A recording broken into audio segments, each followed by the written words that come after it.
ये उन दिनों की बात है जब मैं 18 साल की थी। मैं बहुत ही खूबसूरत थी। मेरी जिस्मानी खदोखाल बहुत ही उम्दा थी।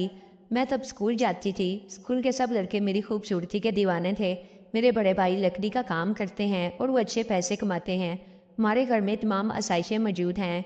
भाई की उम्र 27 साल हो चुकी थी और भाई की शादी की डेट फिक्स हो चुकी थी। हम सभी बहुत खुश थे। मेरी अम्मी भी बहुत खुश थी क्योंकि उनके सबसे बड़े बेटे की शादी थी। ये हमारे घर की पहली शादी थी। मैं तो अभी काफ़ी छोटी थी, इसलिए मेरा नंबर भी काफ़ी दूर था। हम दो ही बहन भाई हैं। मैं घर वालों की लाडली बेटी हूँ। मुझे सब खानदान वाले बहुत ही प्यार करते हैं क्योंकि मैं इकलौती हूँ। दिसंबर के आखिरी हफ्ते में भाई की शादी की डेट फाइनल हुई। हम सब घर वालों ने धूमधाम से शादी की तैयारी की। सब ने नए नए जोड़े सिलवाए। मैं भी किसी से कम नहीं थी। मेरे भाई की शादी थी और ऐसा हो नहीं सकता कि मैं उम्दा लिबास ना पहनूं। मैं मेहंदी के लिए सूट लेकर आई और बारात वाले दिन मैंने फ्राक पहननी थी। वलीमा के लिए मैंने लहंगा पहनना था। दिसंबर के दूसरे हफ्ते रिश्तेदार हमारे घर आना शुरू हो गए थे। बाकी सब ने तो मेहंदी वाले दिन ही आना था, लेकिन मामू जान अपनी फैमिली के साथ पहले ही आ गए थे। मेरी अम्मी का एक ही भाई है, वो दुबई में रहते हैं। वो 7 साल पहले पाकिस्तान से शिफ्ट हो गए थे। मेरी अम्मी इन्हें देखकर बहुत खुश थी। वो खुश भी क्यों ना हो, वो 7 साल बाद अपने भाई से मिल रही थी। मेरे मामू की कोई औलाद ना थी, इसलिए मुझे वो अपनी बेटी समझते थे और मुझसे बहुत प्यार करते थे। मैं बचपन ही से मामू की लाडली रही हूँ। मुझे बचपन में चॉकलेट बहुत पसंद थी और मामू हमेशा मेरे लिए चॉकलेट लेकर आते। जब मैं स्कूल से वापस आई तो मामा ने बताया कि तुम्हारे मामू आए हैं। जब मैंने ये सुना तो मैं बहुत ही खुश थी। मेरा भी बहुत दिल कर रहा था कि मैं अपने मामू से मिलूं। मैंने अम्मी से कहा कि कहाँ है मामू। अम्मी ने कहा ऊपर कमरे में आराम कर रहे हैं। मैंने अपना बस्ता उतारा और भागकर मामू के कमरे में चली गई। भागकर मामू के साथ लिपट गई।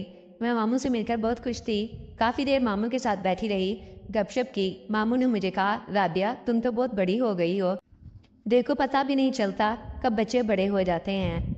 मैंने कहा मामू, और आप तो बुढ़े हो रहे हैं। मामू मेरी बात पर हंस पड़े और कहने लगे, मैं आज भी जवान हूँ। मैंने कहा मामू आप मेरे लिए चॉकलेट नहीं लाए। मामू कहने लगे नहीं, मैं नाराज़ हो गई। मैं जाने लगी तो मामू ने कहा, अरे मजाक कर रहा था, ऐसा भी हो सकता है कि हम अपने बेटे के लिए चॉकलेट ना लाएं।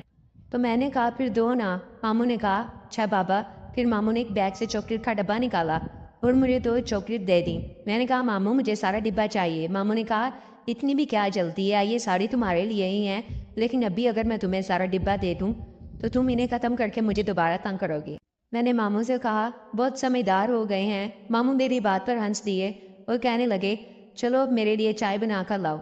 मैं नीचे किचन में गई और मामू के लिए अच्छी सी चाय बना कर लाई।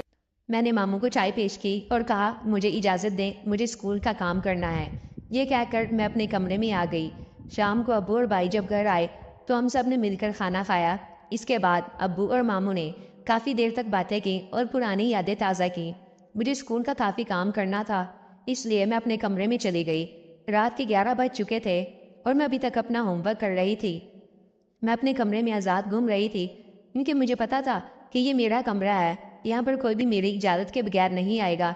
मैंने हल्का सा लिबास पहना हुआ था। मैं अपने काम में मसरूफ़ थी कि मुझे पता ही ना चला कि मामू कमरे में आ गए हैं। वो तो जब मैं बैग से बुक निकालने के लिए उठी तो मैंने मामू को देखा। मैं बेसाख्ता हो गई। मामू तो किसी और ही दुनिया में गुम थे। वो बड़ी दिलचस्पी से मुझे देख रहे थे। मैं समझ गई।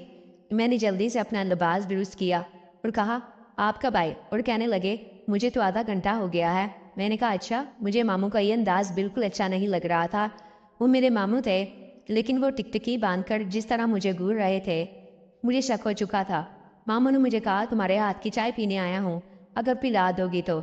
मैंने कहा जी ज़रूर। मैं नीचे गई और गरम गरम चाय मामू को ला कर दी।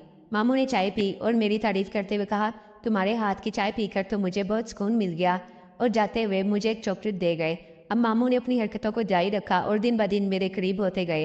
एक दिन मामू ने मुझसे पूछ लिया शादी का क्या इरादा है।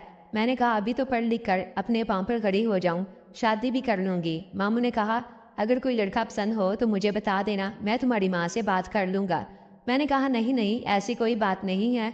मामू ने मेरे कंधे पर हाथ रखते हुए कहा बेटा मैं भी इस उम्र से गुजर कर गया हूँ, अब तो हम वैसे भी बहुत अच्छे दोस्त बन चुके हैं, इसलिए तुम कोई भी बात मुझसे शेयर कर सकती हो। एक रात घर वाले शॉपिंग के लिए गए हुए थे। मैं और मामू घर पर अकेले थे और घर वालों को वापसी में सुबह हो जानी थी क्योंकि वो दूसरे शहर गए थे। मैं मामूल की तरह स्कूल का काम करने लगी। مجھے یاد آیا کہ میں نے اپنے ماموں سے چاکلیٹ تو لی ہی نہیں۔ میں ماموں کے کمرے میں گئی اور کہا، ماموں آپ نے مجھے آج چاکلیٹ نہیں دی۔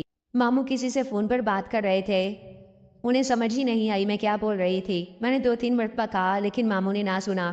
جب میں نے چوتھی بار کہا تو ماموں نے مجھے غصے سے کہا، تمہیں نظر نہیں آ رہا کہ میں فون پر بات کر رہا ہوں؟ میں ناراض ہو کر اپنے کمرے میں چلی گئی۔ رات کے 12 بج چکے تھے۔ میں اپنے بستر میں لیٹی ہوئی تھی۔ ماموں رات کو آئے اور مجھے منانا شروع کر دیا اور کہا، میں تو کسی سے بات کر رہا تھا، مجھے معاف کر دو، تم تو میری پیاری سی گڑیا ہو۔ میں نے کوئی جواب نہ دیا۔ ماموں میرے ساتھ لیٹ گئے۔ وہ مجھ سے معافی مانگ رہے تھے لیکن میرا منہ بنا ہوا تھا۔ ماموں نے کہا، چلو چاکلیٹ کا پورا ڈبہ لے لو۔ جب میں نے یہ سنا تو میرے چہرے پر ہلکی سی مسکراہٹ آئی، لیکن ماموں بولے کہ اس کی ایک شرط ہے۔ میں نے کہا، کیسی شرط؟ انہوں نے بتایا تو میرے پیروں تلے زمین نکل گئی، میرے ہوش خطا ہو گئے۔ میرے نہ کرنے کے باوجود مجھے پکڑ لیا۔ اور اگر آپ کو میری ویڈیوز اچھی لگ رہی ہیں تو مجھے کمنٹ کر کے ضرور بتائیں اور ویڈیو کو لائک کرنا نہ بھولیں۔